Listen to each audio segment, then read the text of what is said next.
Frère Axemio, amis internautes, dans l'évangile aujourd'hui, Saint Jean lui-même le raconté, nous rencontre Jésus avec Nicodème. Qui laisse Nicodème tailler dans la Bible là. Dans tout évangéliste, c'est Saint Jean qui mentionnait nos personnages là qui est Nicodème.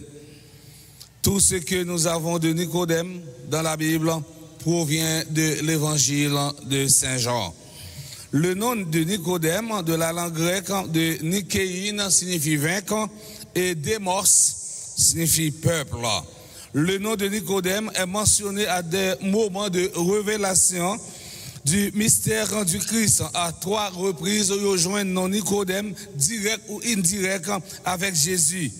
Saint Jean fait connaître Nicodème, c'était un pharisien, un chef juif, un monde qui connaît la loi très bien.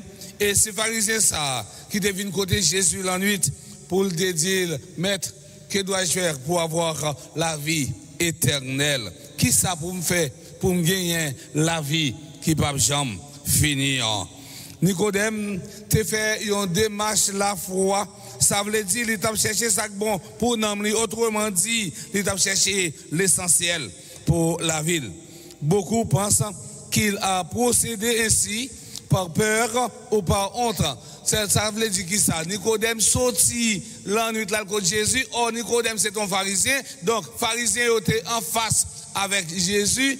Eh bien, finalement, autrement dit, pharisien, c'est si là qui t'a mis controverse en bas devant Jésus, autrement dit, qui t'a mis pour figue en bas pied Jésus pour le tomber. Eh bien, Nicodème sorti la nuit, la rencontre avec Jésus. Et il dit, est-ce que c'est pas honte ou bien pas peur qui fait Nicodème à le rencontrer avec Jésus la nuit pour l'autre monde? Pas well. Mes frères, mes sœurs, c'est possible. Mais le texte ne mentionne pas ces raisons. Et il y a d'autres possibilités.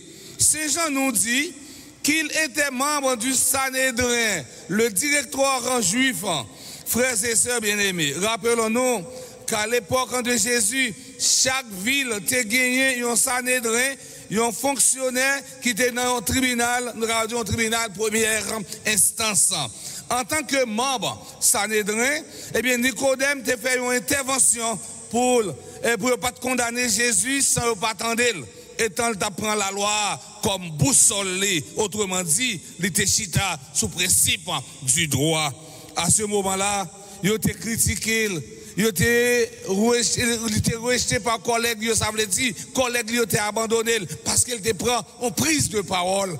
Comme ça, il était traité comme galiléen, c'est-à-dire quelqu'un qui ne mérite pas d'être écouté.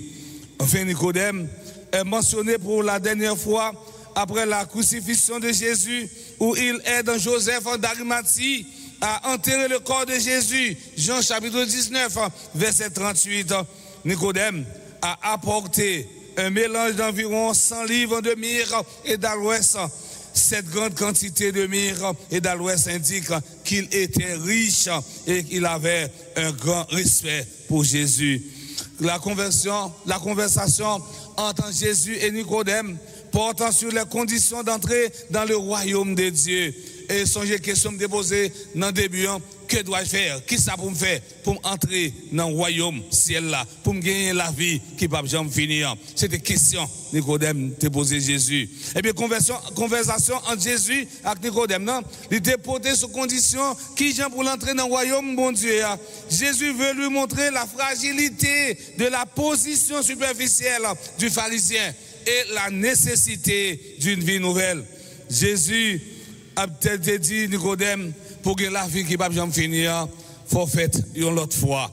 Que parole ça, t'es bouleversé Nicodème. Parole ça, t'es tourmenté Nicodème parce que Nicodème dit comment, moi fin vieux pour me capable de faire entrer dans votre maman, pour me faire de nouveau. Car parole ça, t'es dépassé intelligence Nicodème comme la loi.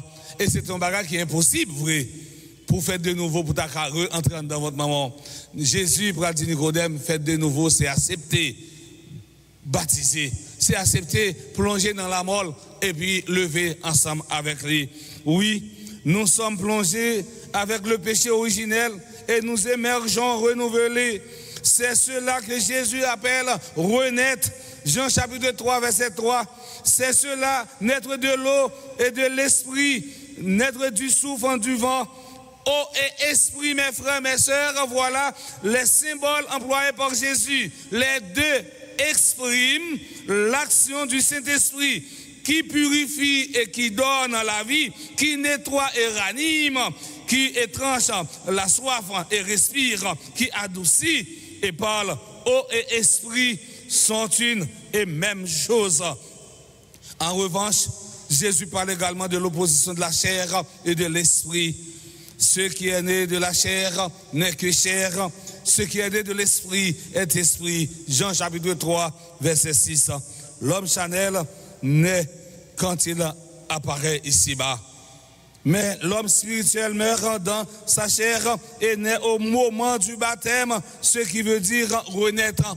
Chaque fois, il y a un monde qui peut co-baptiser, les baptiser, ça veut dire il fait un de nouveau. Et c'est ça que nous dit baptême, non, c'est une seconde naissance. Ça veut dire vous faites une autre fois, vous faites dans Jésus-Christ. Et c'est baptême dans tout qu'il faut venir tourner. Petite fille et petit garçon, bon Dieu. Et c'est ça que chaque fois, moi, on ne peut pas baptême ni importance. Autrement dit, il manque un bagage dans la ville. C'est ça que fait nous sommes capables de dire, baptême, non, il faut entrer dans la famille, bon Dieu. Il faut appartenir à une autre famille ou entrer dans une famille qui est plus large, qui est plus grande. Oui, une belle formule de Saint Paul pourrait devenir notre sujet de réflexion et d'action, surtout en cette époque pascale. Ne le savez-vous pas, donc pas, nous tous qui avons été baptisés en Jésus-Christ, c'est dans sa mort que nous avons été baptisés.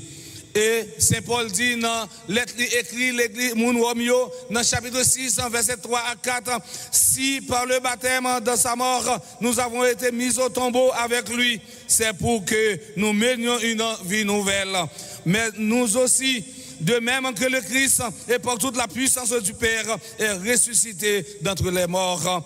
Et pas oublier, Saint Paul dit nous, eh bien, dans deuxième lettre, il écrit l'église Corinthe, dans chapitre 5, verset 17, il dit si quelqu'un est en Christ, il est une nouvelle créature. Monde qui dans Christ là, il vient tourner l'autre monde. Et c'est ça fait que nous dit, c'est avec sacrement baptême non, la vie doit transformer. Sacrement baptême non, transformer la vie pour le faire venir tourner l'autre monde. Frère Semio, dans la messe n'a célébré matin, on demandé bon Dieu grand maître là pour l'aider et puis plus toujours dans combat la vie pour nous capables bien vivre engagement sacrement nous comme ça. N'a privé, levé, bien vivre en soutenant la mort, même je à Christ là, étant à vivre la vie qui peut jamais finir, non, non, papa, à petit là, avec l'Esprit Saint.